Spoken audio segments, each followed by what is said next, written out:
Man, you think $1,000? Really, Matt?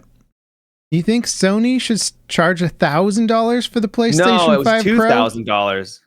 Okay. Just to make it sort of an elitist platform. I get it. Mhm. Like PC gaming, kind of elite platform. You like that sense of elitism. You want to carry it over to the console market. I get it. That's an interesting take, though. You know, most people were kind of upset that Sony bumped the price up to $700 with the PS5 Pro. But And I want them to take out more features. yeah, right. Like, you don't want it to be as fast as the previous one? No, I want it to be less. I want it to be worse. Yeah, right. They can't catch But up with cost the more. PC gaming crowd because that would kind of, then why PC game at that point if the console's better? Yeah, I get it. I totally get it. Welcome to the Level With Me podcast, everybody. Thank you so much for showing up. We're going to be talking about game news, life, maybe a little bit of movies here and there. If you guys enjoy the podcast and want to support us more, you can check out our Patreon in the description where we have a live show. People can hop by, watch us record live, and then we have a little post-show interview, Q&A, hangout sesh as well. But anyway, thanks for dropping by, guys. And we got some news this week.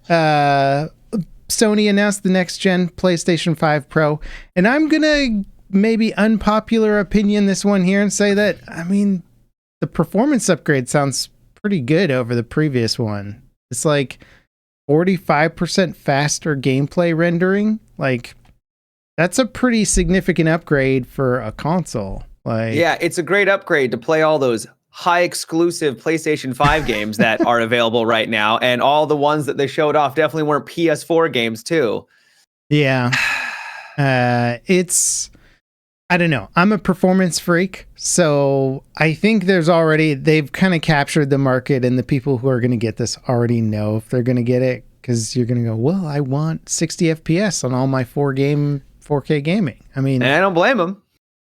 I mean, that's my PC elitism speaking right there. Is like, that's how I approach PC gaming, which is like, turn down the visuals until I can get that like solid 120, 140 frame rate, whatever you're going for. And then that's where you stop turning down the visuals. But console for a long time has been like, let's turn on the motion blur in 4K and lock them in at 30 FPS. And people are like, what? My eyes. It's so unpleasant when playing a 4K game. But yeah, I get that people are upset with this. Also, all PC hardware has gone up insanely. Like, the amount that it's gone up in the past year has been crazy. A couple of years, I would say. So this feels kind of in line with that price hike as well. I don't think Sony would do it if they didn't know they could do it. You know, they've got just such a massive captured market at this point. Yeah, but I mean, I'm someone who literally just plays video games for a living, and even I'm like, I don't see a need for this. Like, when you have to zoom in on like the screen to be able to show off the fidelity improvements that these games are going to have, it's like, I don't know if that is the biggest selling point. It wasn't a good marketing example, because like, if the performance upgrade is 45% faster, plus you get like ray tracing and whatever kind of chips in there, you know, to make it better, they didn't do a good job of showing that off per se. So you're like, I believe you. Why are we now like looking at minute detail of something to try and prove that the console's better? Just sort of a weak sales pitch. Well, they did show off Forbidden West, and it's like, damn, that game is gorgeous. And playing that at even a higher fidelity would be incredible. Like, the game is stunning. So yeah, but is it worth $700? And it doesn't come with a stand. You have to buy the stand separately, and it doesn't come with a CD drive or a Blu-ray player. It's like, it's a hard sell. I'm not gonna lie. That's gonna be a hard one for a lot of people. This is honestly why I went for the Xbox as a platform, because it's got it's a nice media player. It even has a drive if you want the drive. You don't need a stand to stand it up or set it down. Like, I'm kind of disappointed that Microsoft has struggled so hard to become a equal competitor to Sony in the console market, because I think their platform, their latest console in many regards, is a better platform. I think, like, from a hardware standpoint and from many other standpoints. But You know, it's Microsoft and Sony's better, maybe, not really. I hope they don't bow out. There's been some talk well, everything's been on Game Pass, so why would they? We'll see. I don't think they're going to bow out, but I think the next generation will definitely be a keystone event for sure for Microsoft and the and the Xbox platform. I think, and they've kind of hinted at this type of thing before, is I think the next step for Microsoft should be kind of making the Xbox and the PC a platform that doesn't have to have all these mutually exclusive features, and all of a sudden the future Xboxes potentially become cheaper to produce and market because ultimately it's just a PC under the hood running in like Xbox mode or something like that. And then maybe you reduce the price. I don't know. I'm not a hardware developer. I'm not either. Yeah. But yeah, I hope they can stay in the game because we got news that AMD is basically threw in the towel for competing at in the high-end GPU market against NVIDIA. It's not, and AMD is obviously still going to be a GPU maker. Their GPUs are I think most of the consoles run on AMD. GPU. Yeah, you're good. You're good. Yeah, they make both. They make both. Yeah. And so that's not good because as much as like NVIDIA is killing it and I like their products, like they're not cheap products.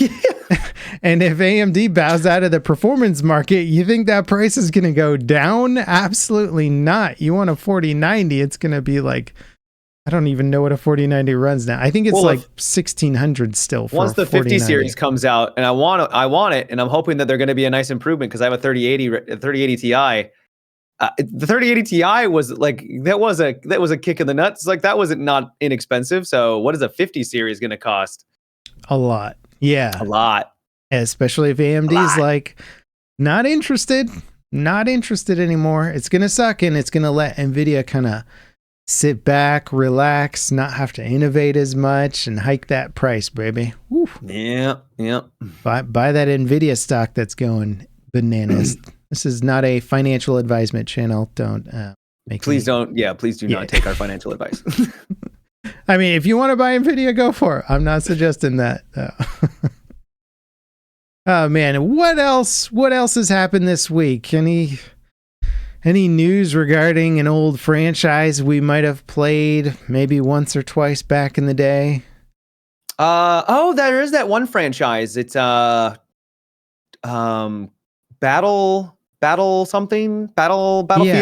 Yeah, Battlefield. That's it. Something else. Meadows, yes. Yeah, we only fight in the meadows. Seems like EA might be rolling out there that start getting their hype train fueled up and ready to go. There was an article on IGN with Vince Zampella, the guy in charge of Battlefield, who has made so many hugely successful games aside from Call of Duty, Apex Legends, Titanfall, Jedi Fallen Order. Like the dude is just he is probably one of the most impressive people in the entire game industry in terms of what he's developed. He's in charge of it all. He gave the interview. He said all the things that Battlefield fans want to hear. And boy, were they the right things to say. They were, So, no more specialists, right? Okay. Right. Easy win, obvious win. Everybody's been saying it forever. Stop doing the specialist stuff. Going back to 64 players, not trying this to cram 128 players into maps. They don't confirm 64, I don't think. I do think he just says, right. Okay. We don't want it to be like as large scale as 2042. But yes, probably 64 is a good bet. My guess that not slapping a number on it means that there's probably going to be a bunch of flexibility within there because Battlefield usually is a game that offers various sized modes, so maybe the core game will be 64, but maybe they'll have that crazy 128 player mode, but it'll be like an afterthought as opposed to the main feature or something like that. Yeah. I'm hoping they don't even have 128. Well, I mean, there's a lot of reading between the lines here. The other thing that they mentioned was kind of CTE stuff going on, more testing prior to the launch of Battlefield, which is like you mean making the game good before it's launched? Yeah. You mean doing the bare minimum? Yeah, not using the alpha and the beta as like a one last like bug hunting test before pushing a game live. The best examples of these were like BF4 started CTE, but like Battlefield 1, we were alpha testing that way before the game came out. Public alpha tests, right? Or they were closed. They were like closed but public. I don't remember that. But yeah, no, I'll take your word for it. They did. And we were playing like the big old desert map and the tanks and stuff and giving tons of feedback. And then the game didn't come out for months and months after that. So they really had time to like take the feedback, take it back to the drawing board and start like, making some big changes. So that was the best time and example of that very early testing and feedback phase. So if they can replicate that for the next game, great. We're also forgetting that they confirmed modern military, but that almost feels like less of a reveal. It's sort of been leaked. I think it's a reveal. It's a reveal. Yeah. Everything else was just rumors. I don't take it's a reveal. It's definitely a reveal. Fair enough. I think in my mind it just felt like the only option. Fair. Like if they had said anything other than modern military, I'd have been like, you guys are taking a risk. Like, that's insane. You're going to really... I could have seen them going to like Cold War or something. I could have seen that. Modern-esque. Yeah, I still don't see it just because it's not quite... You got to go back to the most popular era. And Vince Zampella said all the stuff in the interview, like, well, the heyday of Battlefield, its peak moments were BF3, BF4. Yep. Of course, the crowd goes wild for that statement, but of course, from what I've seen online, people are responding in a way that's like, all right, I'll believe it when I see it. You're not getting my pre-order money this time, I don't know, I've seen mainly positive stuff. I've seen some negativity around because as the Battlefield should be a little jaded.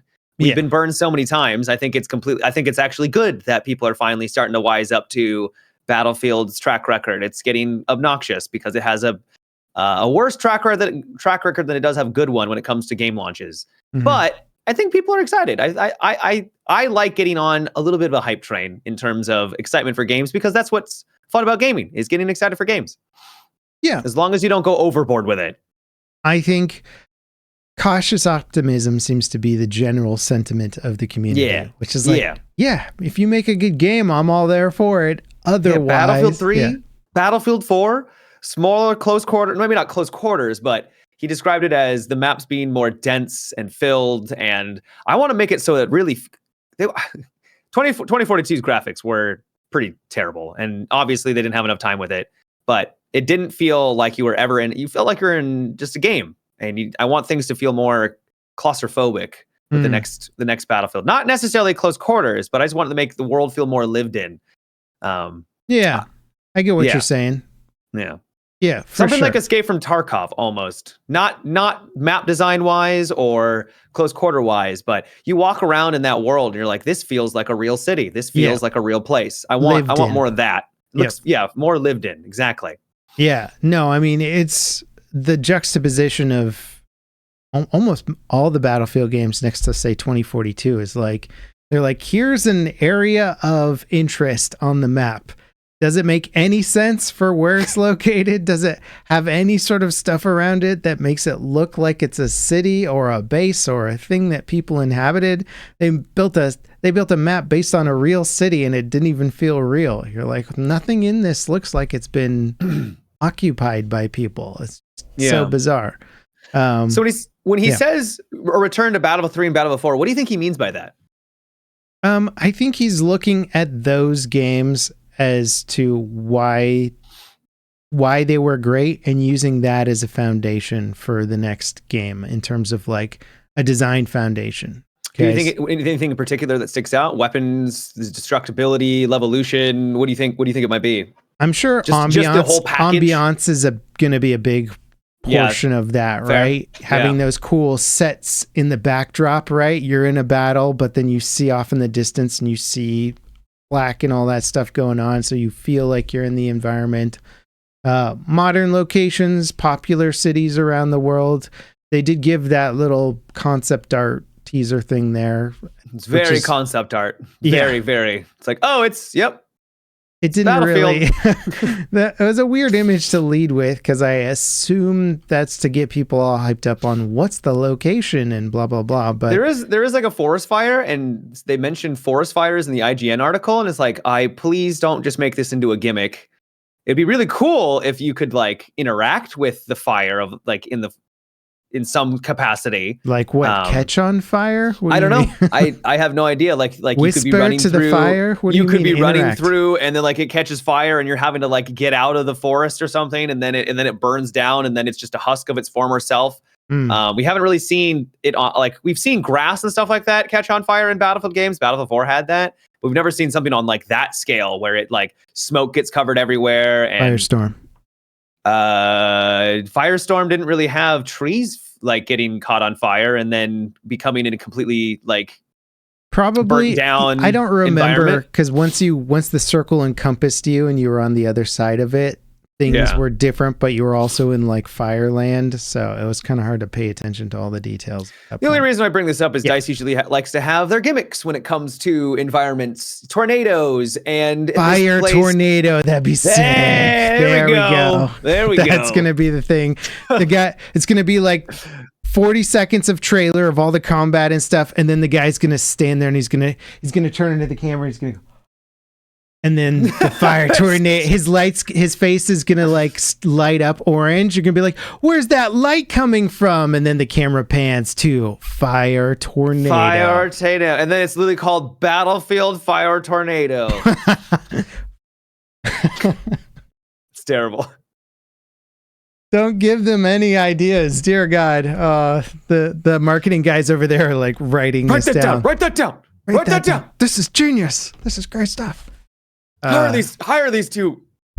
Yeah, I'm cautiously optimistic. I think we all know that this, whatever Vince is working on, is one piece of the puzzle, because they keep marketing it as this Battlefield experience, and even the article addresses this to a little bit, which is this is going to be one element of Battlefield that is going to satisfy the core fans, the veteran fans, the people that want their good old days of Battlefield back. But there's going to be something in addition to this, which will be the, hey, if you want to play Battlefield but not the classic Battlefield mode, here's all this other stuff, which I think we can all assume is going to be some sort of extraction-y Royale-y game and a bunch of other stuff, you know. I mean, they attempt it with 2042 and Hazard Zone.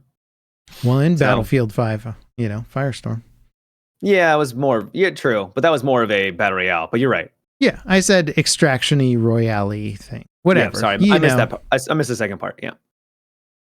I'm actually a little surprised that they're going back to classes. I really thought they were going to stick with the heroes, because I thought that was just like, hey, that's how we sell skins.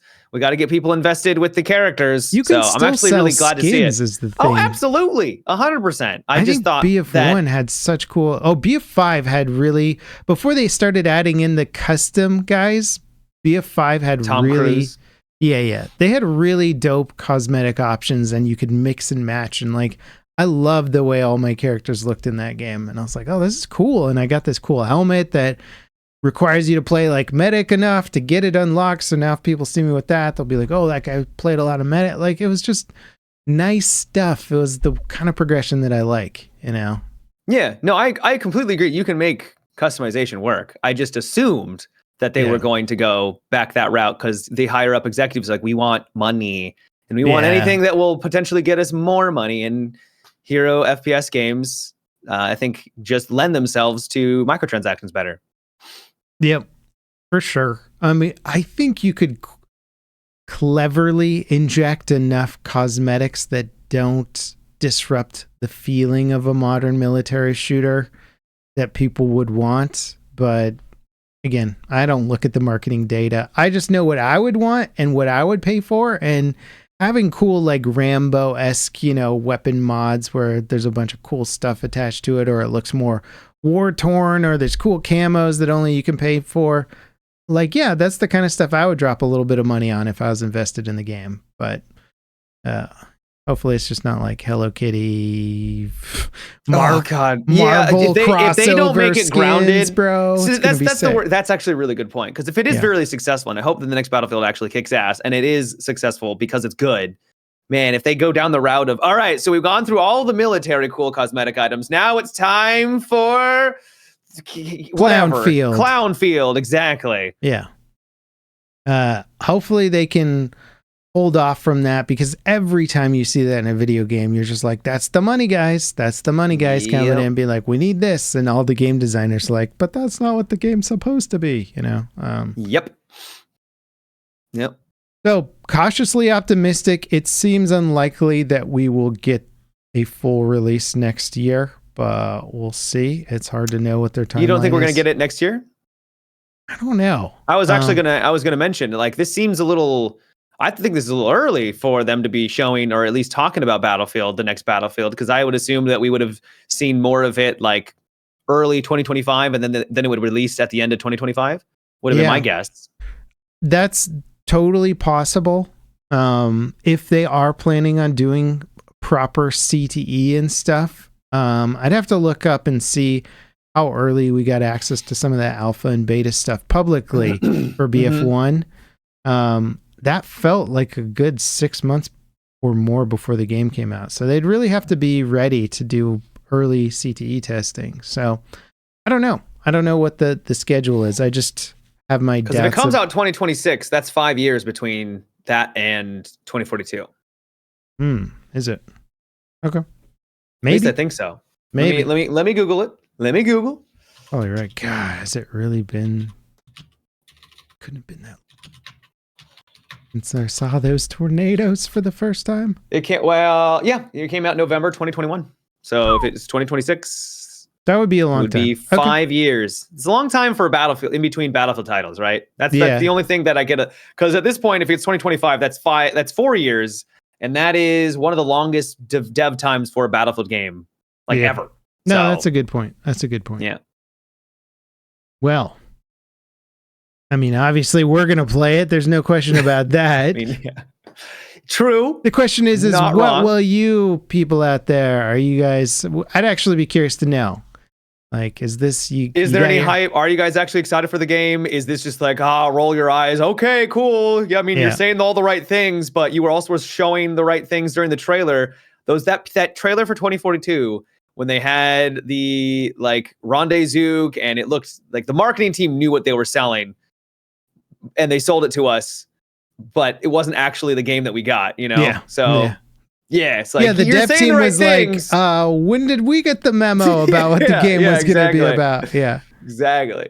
I know. I got a little bit of flack for my reaction to the 2042 trailer, because I was like the dude that was like, these tornadoes look super gimmicky. Like, I can't imagine a gameplay scenario in which I'm excited by the tornado on the third time we see it. People actually give you flack for the tornadoes? I think everyone was saying that this is a gimmick.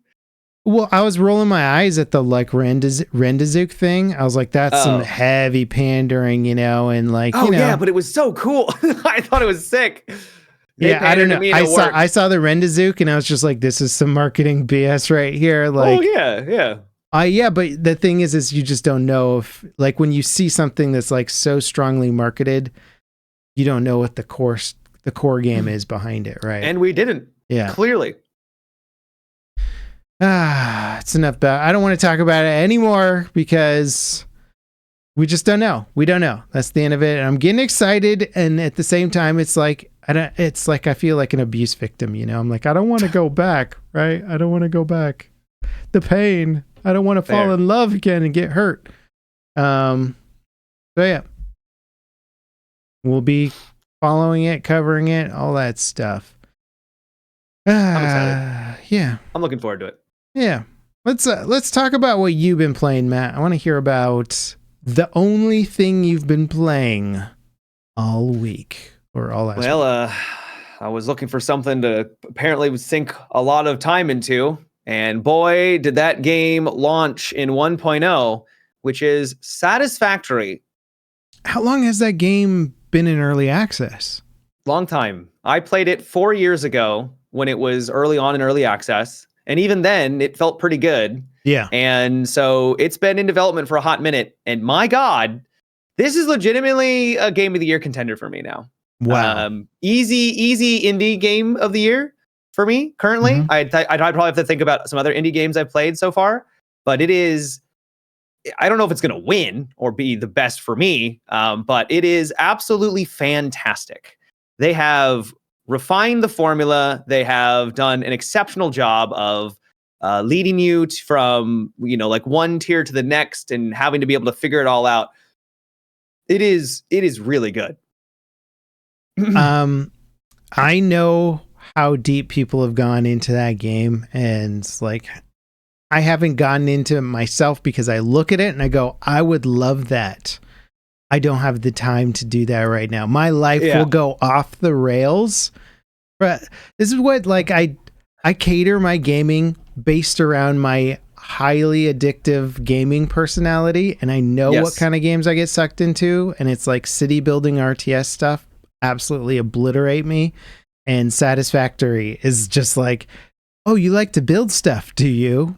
You like to optimize your production line, do you? Yes, I do. Optimize an entire planet. And you're like, oh, God.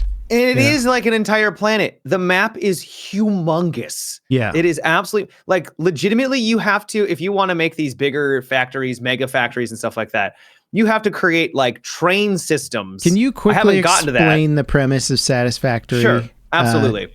Yeah. So, it's kind of a survival game, sort of, where, in a survival games, you have to pick up resources and then you need to build something like a house or whatever. And then you use those resources to then build things that help you in your exploration of the world.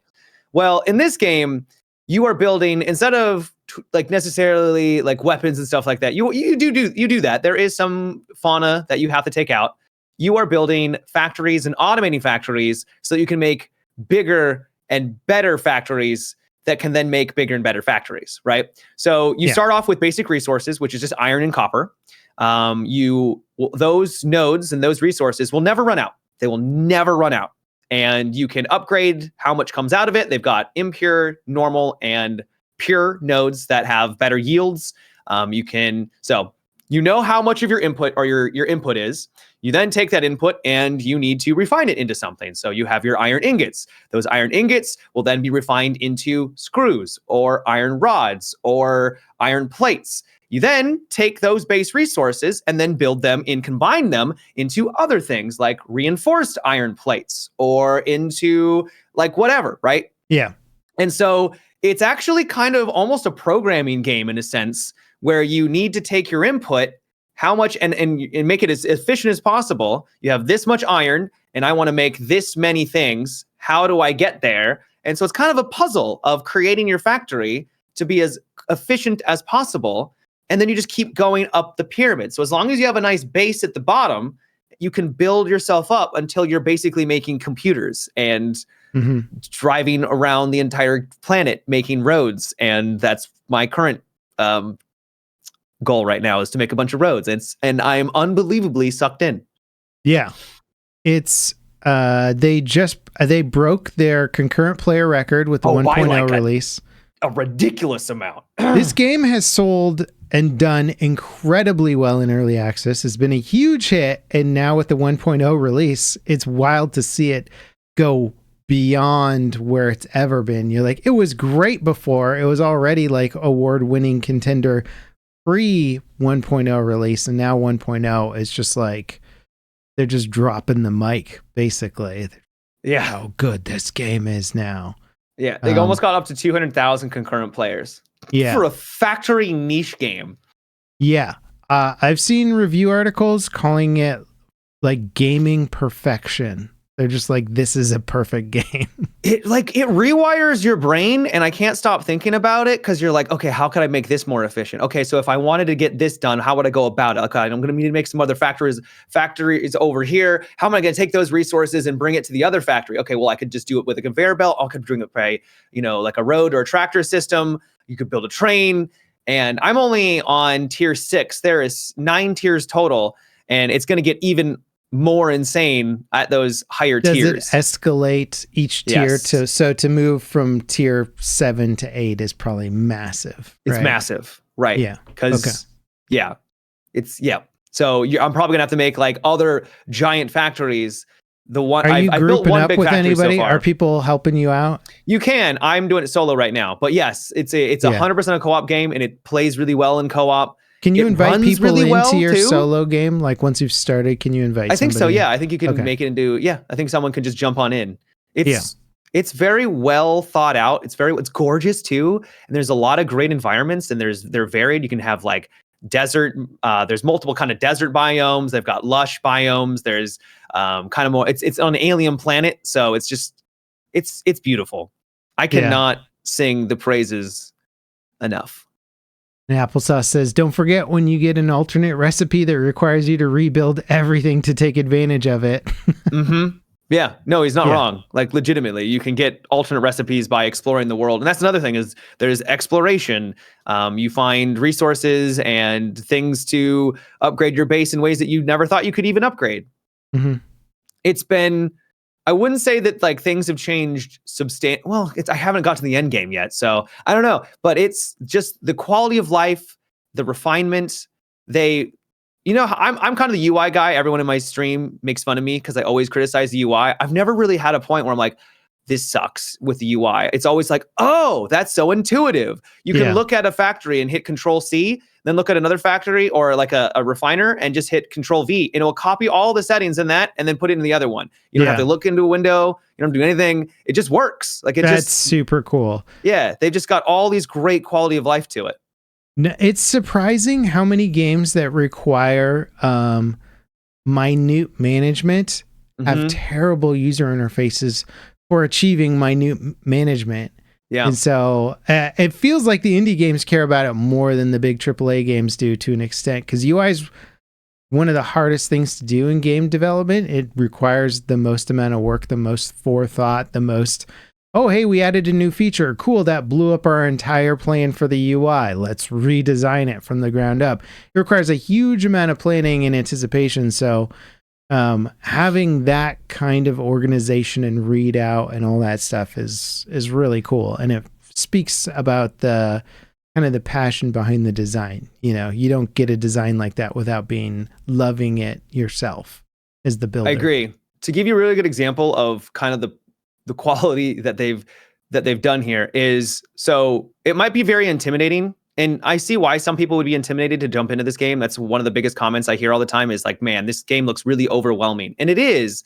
But if you take it at a slower pace and you just think of it as, these are my resources and I need to get them to here, and you kind of have little junctions, it helps kind of wrap your brain around it. But also, they have things like the blueprint system. You can make your own blueprint loadout. So you have this little device that you place down, and then anything inside of it, it's like a 4x4 grid. You can then make basically like little sections of a factory or a road system, like kind of what I've done. So instead of having to create an entire road by scratch as you go along, you literally just plop down these pre-planned blueprints that you've made, and it just goes like that. So it takes a while to get the initial blueprint because you got to create it yourself. But once you created it, you just go. And it makes building these larger mega factories so much faster once you've kind of got it nailed down. Will take you a long time to get to that point because you got to get comfortable with the game.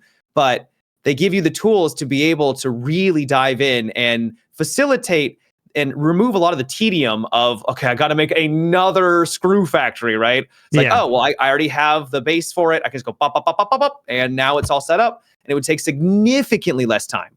Even hearing you say that has got me excited about the game. I was like, oh, just talking about blueprints. Oh God, automated. Like And I think you can even go online and copy you can download other people's blueprints. You can just be like, oh, I want to just use that guy's blueprints. It just works. He's done all the effort and I'll just put it in. I think you can do that. I haven't tested it, but I believe that is an option.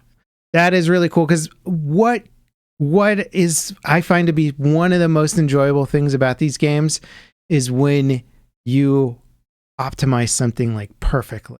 When you're like, I have figured out the exact build pattern to create the best time of export and import and the best energy usage and the most efficient of this. And you're just like, it feels amazing.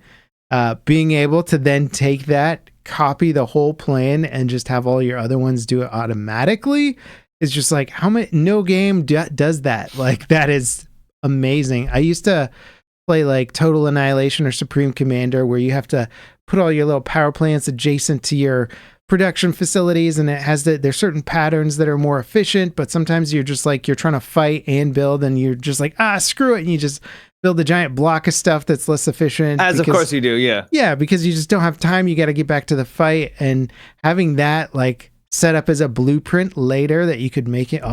Just sounds amazing, dude. And what's fun too is you get to then, as you've been building up, you've got your roads, you've got your trains, tracks, you've got your factories, you got your satellites coming in. You get to walk through it and just be like, I've built all of this. I've built everything here. Yeah. And it gives you this great sense of just accomplishment and, dare I say, satisfaction. Is that your review of the game? I found it satisfactory. Yes, I did. But no, it's such a cute. It's a really cute pun.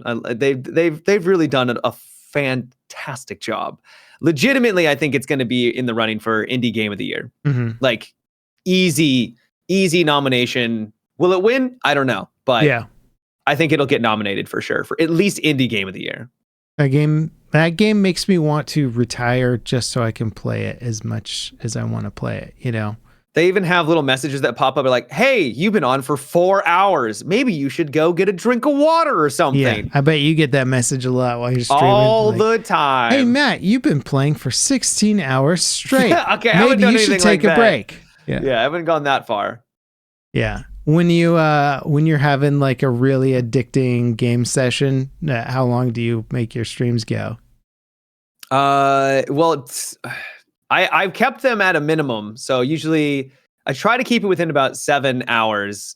I don't try to go too much longer. So 8 hours is usually about as far as I'll go, because then at that point it's just too late in the night. Yeah. But I've had streams that have gone for 10 plus hours. I used to play it like when I played Total War, when those games, the Warhammer Total War games 1 and 2 came out. Just one more turn, baby. Just one more turn. Well, that's cool, man. I'm glad you've been enjoying it. I wish I could talk more about it, but I do know for a fact if I got into it, you'd be like, hey, Level, we're going to do the next podcast. I'd be like, yeah, one sec, Matt. Come on, hair is all messed up. Like, yeah, it would not be good. I feel that. Okay, let's talk about something really fun and cool. Microsoft is going to stop allowing for kernel level access from programs to computers running Microsoft Windows because of the whole CrowdStrike debacle, basically shutting down the entire world. Yeah. They're like, turns out a lot of the world runs on our computers, and if we give them access to kernel level stuff, bad viruses or just a bad update for a thing could, send us into some sort of societal meltdown. Maybe we should think about a way to prevent that. And I'm not being just hyperbolic, because what happened with CrowdStrike seems like not as bad of a case scenario as could have happened. Could have, yeah. Yeah. So basically, Microsoft is going to try and prevent allowing kernel access. Why this is interesting for gaming news is that a lot of anti-cheat software nowadays runs at the kernel level, because basically as long as you check the little box or accept the little agreement when you install the game, you can now give software access to the deep level of your system. And while there's been a lot of pushback against it. I would imagine on some level it's also helped counter a lot of cheating as well. I'm sure it has. Yeah. So it'll be interesting to see what happens because a lot of companies have invested a lot of money in anti-cheat software. Is that anti-cheat software all of a sudden going to stop working once Microsoft like pushes out some updates? Yeah, because I think every major anti-cheat have some kernel level access. The big ones do. Face It, the reason Overwatch, whatever the League of Legends, I think, uses some that does that too. Well, Riot is the ones that people have problems with because it's kernel level at all times. Like it's just on your PC and it never goes away.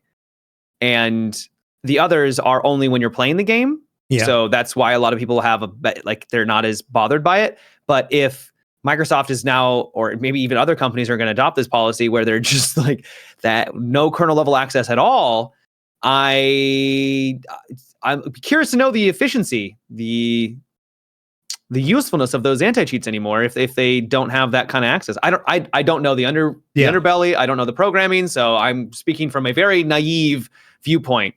But it sounds like it's kind of important to be able to catch that kind of stuff, and it could make things worse for cheating. I don't know.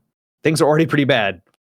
I think EA actually just announced that they're rolling out some new anti-cheat stuff to the older Battlefield games, which have Battlefield 1, I think. Yeah, if you've ever gone back to play one of your favorite Battlefield classics, you might not be so surprised to find that servers are overrun with rampant cheating. I actually went back and played Battlefield 1 just the other day, and it was great. Oh, I didn't have any issues. Yeah, it was perfect. No problems. That's great. I definitely have had some. It's been mixed, right? Sometimes you go back, you're like, that was fantastic, and other times you're like, well, that's the third server today that had like 2 to 3 people just like aimbotting you from across the map or whatever. But it is what it is. It's expensive to stay on top of cheating and making anti-cheats. And then once a game is sort of past its prime, the company pulls the budget for it, then cheaters take over. But this will be interesting for the game industry because it is just that weird cannibalistic nature of gamers, which is like, we love this game. And then somebody's like, I'm going to make a profit off of this game by making cheats for it. And then gamers are like, oh, I want to do better. So I'm going to buy this cheat and I'm going to destroy the entire experience for all these other people. And then we just explode our own things. And then some game dev is like, this is why you can't have nice things. And then we don't get nice things. Yeah. And then we don't. Exactly. So it's sort of our own faults. I'm not personally taking the blame, but I was gonna say I'm gonna blame you if we're assigning blame. I'm blaming you now if you're taking the credit for it because it's all your fault, Level Cap. Well, I just mean human nature and gamers and all that stuff. It is unfortunate. There's an indie game that I follow. I think it's called Star Sector, which has been around for a while, but I was going to look it up on Steam for some info, and it wasn't on Steam. And I was like, I swear this game was on Steam. Like, why wouldn't it be on Steam? It's a PC game. Where else is it only like available on the website? So I look it up, and the dev took it off of Steam because it is technically an early access game, and it's been in development for years and years and years. And it's a great game, for the record. Like, it's a fantastic game. But because it just doesn't have that 1.0 tag on it, and there's like a bunch of features that will be coming eventually, I guess there was enough negative feedback because of that the dev felt like just pulling it from Steam so people couldn't give negative feedback on its journey to 1.0. I'm like, oh, that's how weird is that like gamers that have a great game in early access that is totally enjoyable will start leaving negative reviews or negative feedback because it's taking too long to get to the finish line or something like that.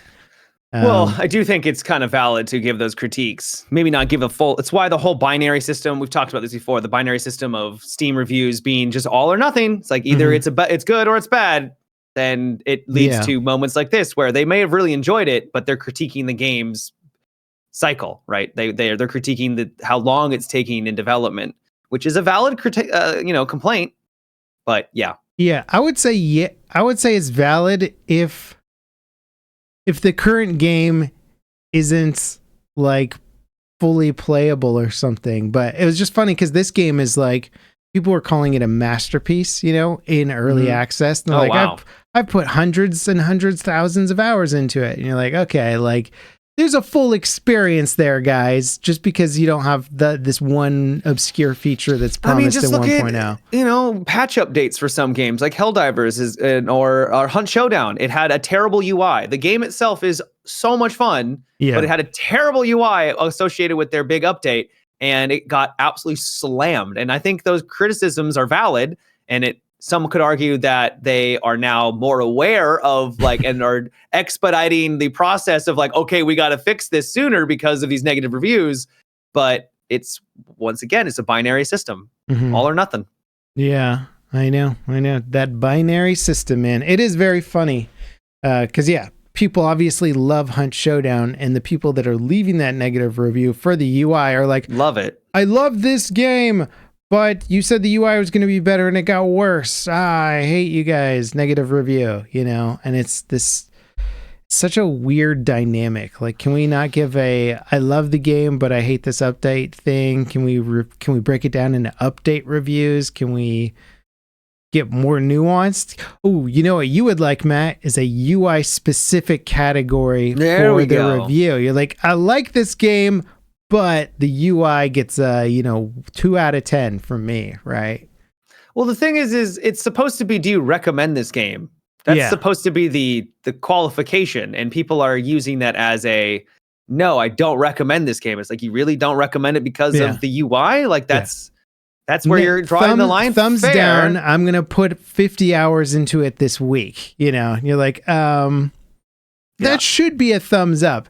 In fact, if you put a thumbs down and then Steam tracks that you've played the game for 100 hours in the span of a week. Yeah.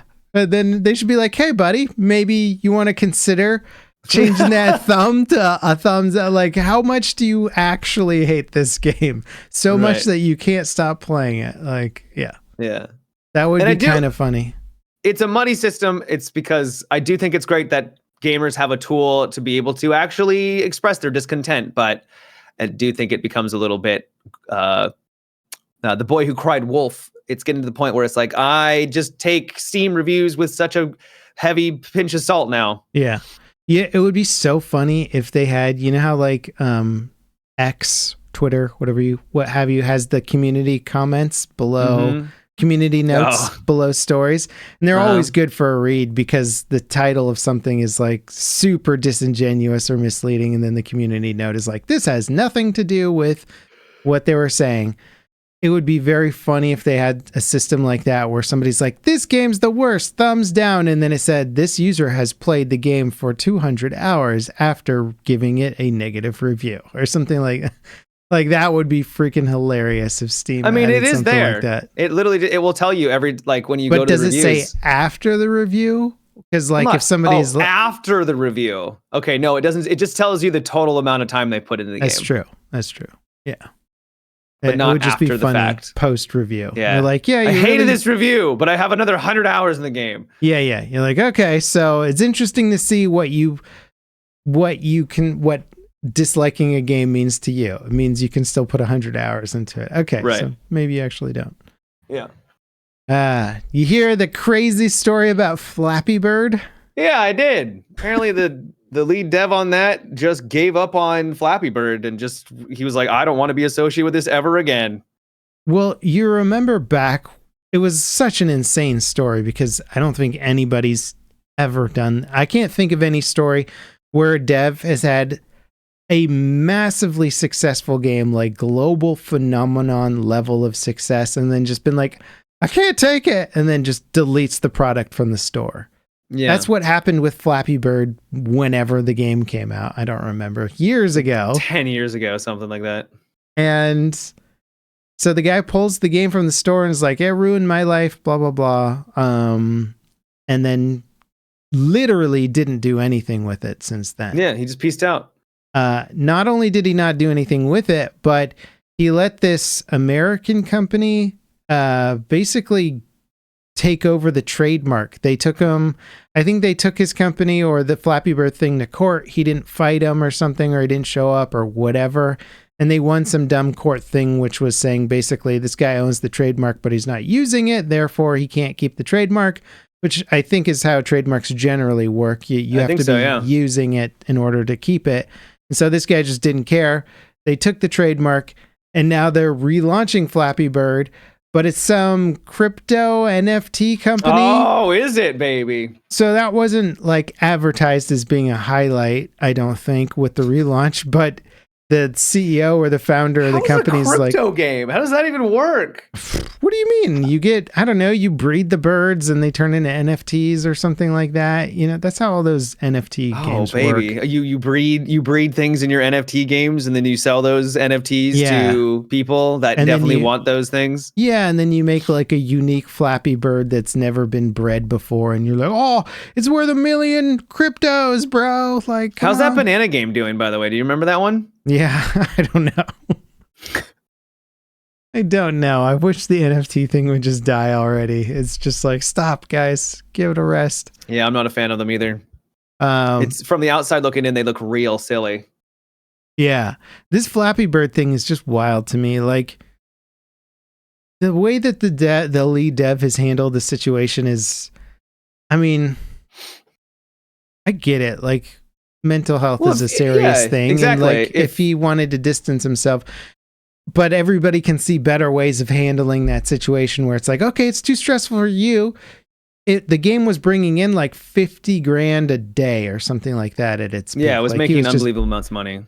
Okay, so throw that money at somebody else to manage the game for you. Like, you can hire somebody at $50,000 a day, no problem. Like, right, you can hire a whole studio to take it over and tell them not to even call you. Like, only once a month can you get updates from them or something like that. Whatever, you know. Like, some people get really, I mean, especially because I think he was just a guy who made a game, right? Yeah. Like, it's just a dude, right? So he may have had literally no experience at all when it comes to who do you hire? Where do I go to hire someone? Yeah. And so he could have just gotten, frozen in the moment. Like, I'm done. He just closed off, was like, even if people are loving the game, there's you got millions of people playing. There's gonna be a couple assholes that, maybe are being rude or being, really toxic. And then you stick to those toxic comments and it could have just ruined his experience. And he just, wanted to just distance himself and just be like, nope, I'm out. I'm not dealing with this anymore.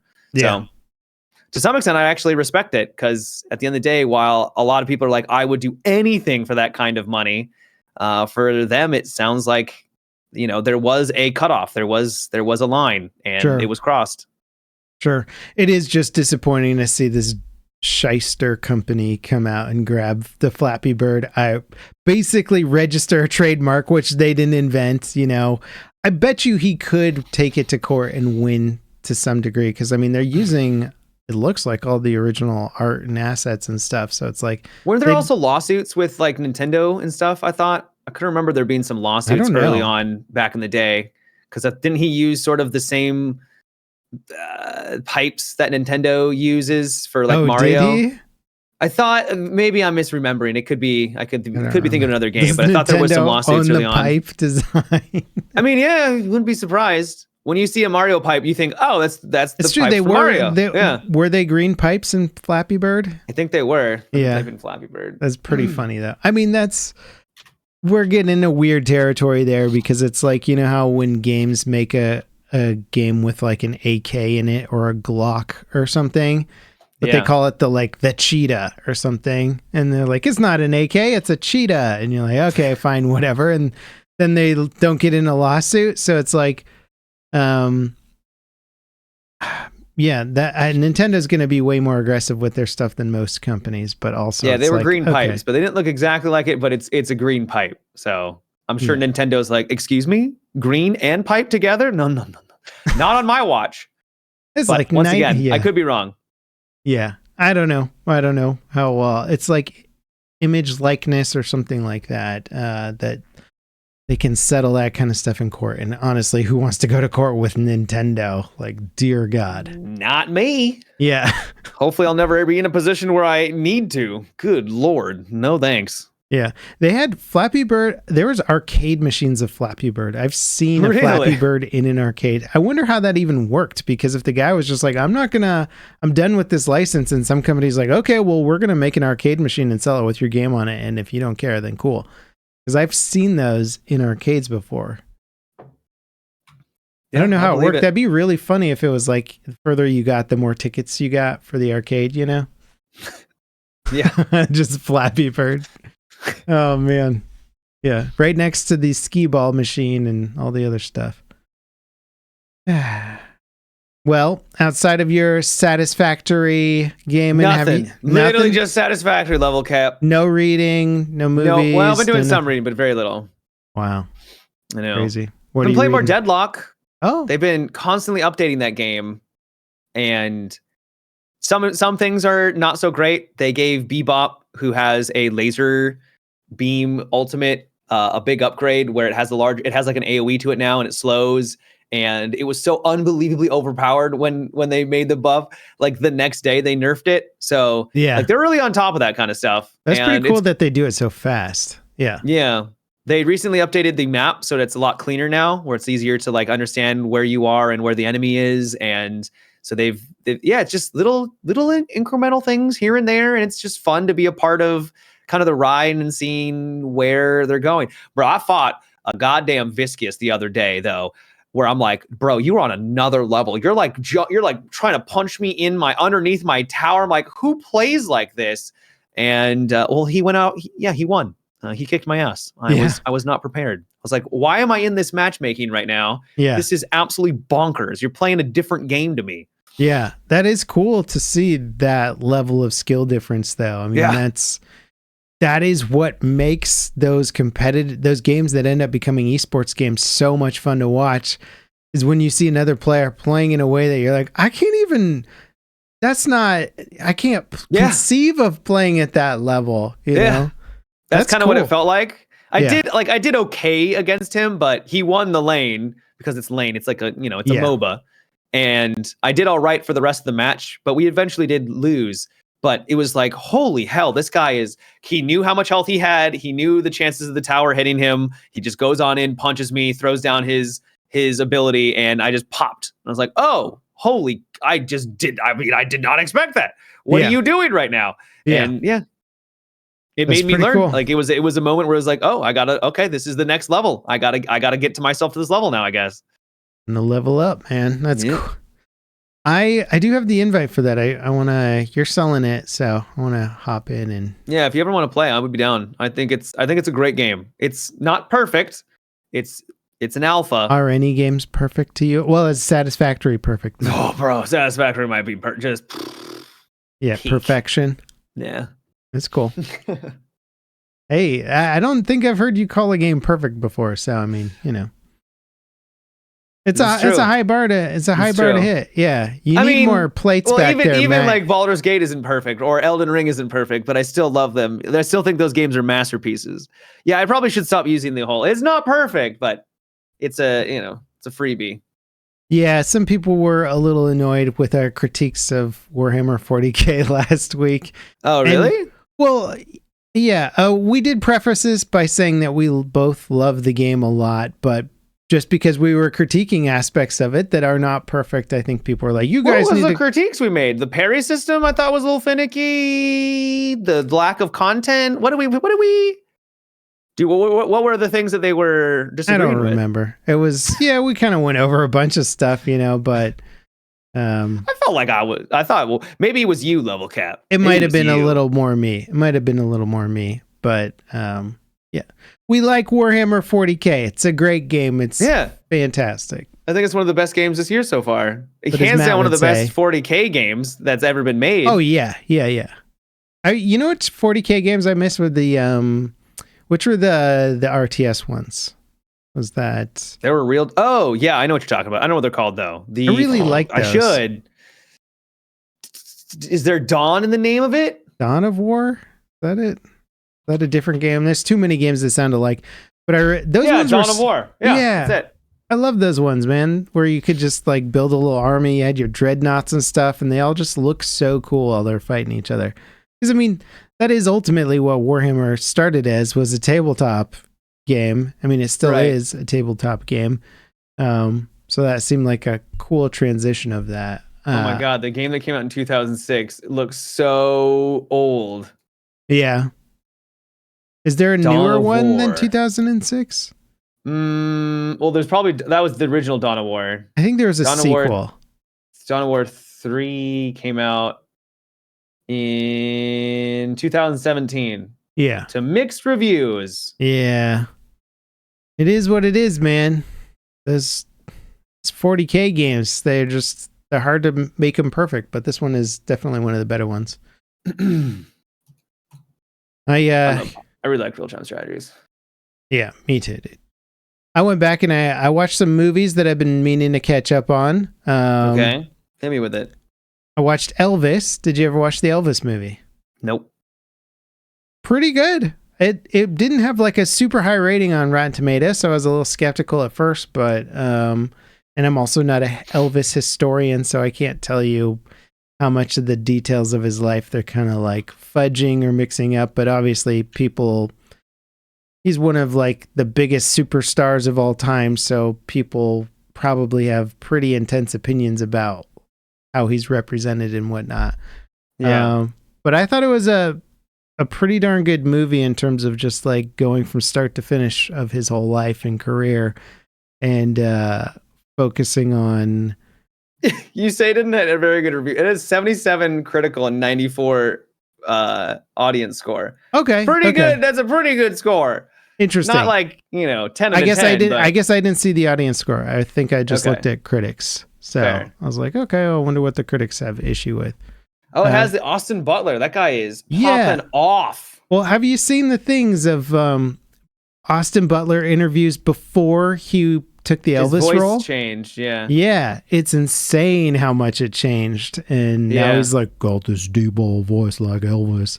And people are like, so what's with the voice? And he's like, I didn't even notice that it changed so much. And you're like, what do you mean you didn't notice? It's insanity. I did see that. After watching the movie, though, I can kind of understand him having to live in that character for so long and not almost being able to come out of... I mean, I've never had to like change my voice for an acting role, obviously, so I don't know what goes into that. Yeah. But, wait, I thought this was your acting voice right now. Yeah. Oh yeah. You haven't heard my normal voice? I sound like Mickey Mouse in real life. So he was incredible in the role. Just amazing to watch. Kind of the bigger part of the story is the managerial abuse, and like basically this manager taking most of his money, putting him into deals and contracts that were like insane, taking advantage of him. Yeah, hugely taking advantage of him for like his whole career. And then when he tried to like fire him, he was like, cool, yeah, let's part ways. Also, you owe me this many millions of dollars if you want to do that. And it would have like so bankrupt him. And so he like ended up having to stay with this abusive manager. I hate, God, that pisses me off so much. Only after he was dead, I think, did his family win a lawsuit against the guy and regain the rights to their stuff. But it was like, the movie wasn't necessarily saying that the manager was more or less the reason that led to Elvis's death, which I think is one of those debated things about what happened to Elvis, because he died from having the stress of it all, a mixture of drugs and stuff in his system. But like the movie portrayed him doing those drugs to stay on top of the insane workload that his manager was like giving him and stuff to stay in it. That's so sad. That's heartbreaking, obviously. Yeah. I did find the most interesting part of the movie was sort of where he grew up and his musical inspirations, and like just how crazy poor he was like as a kid, and his influences with like choir music and gospel stuff as a kid. And he knew like B.B. King and Little Richard and all these like big black artists that were coming up in the time. So it was really cool to like see how that's where all his influences came from and stuff, and how he became big. And I don't know. It's always hard to know how much a movie is portraying things super accurately versus weaving a tale that they want to weave. But I thought it was very entertaining, at the least, and it made me want to kind of learn a little bit more about him too. Because I'm like, man, this guy really was a mega. I didn't realize he passed in 1977. Yeah, and how old was 42. he? 42. Yeah. Yeah, and his daughter died a few years ago at like the age of 54 too. I think it was like cardiac arrest or something. Damn. Yeah, it sucks, man. But I don't know. It's interesting. I like these movies because it's not just about a person, but it's also about a time period, you know. And back then, it's like the bands were literally playing live on the radio. That's how you heard them on the radio, because they're in the radio station playing, you know. That's crazy. Yeah. I mean, not every time, obviously. Right. But still. But yeah, a lot of the time. Let's get to the, They have Elvis, and it's literally just Elvis playing. Yeah, they'd be like, all right, hit it, you know? And you're like, wow, they're on the radio playing their brand new song live, because they couldn't afford a recording studio or something to record the song yet for us. It's amazing how much technology has changed, even in such a short amount of time. Yeah, it's wild stuff. And the people back then that knew how to wheel and deal, you know, because you just had to be a people person and you had to just know stuff. Yep. You know, they ended up controlling everything, aka Elvis's manager in this situation, that just had all the connections and knew how to get all the money from the right people. And they're like, well, we don't know how to do that. We make music, you know, help us and don't take advantage of us, please, sir. But it is wild to see that stuff has kind of more or less remained constant in the music industry for a long, long time. I mean, a lot of modern stories of managerial abuse to their artists who, you know, signed away their lives to super aggressive, potentially illegal contracts for the hope of getting famous and making it. Yeah. Yeah. So that's a good movie. That gets 2 Steam thumbs up from me.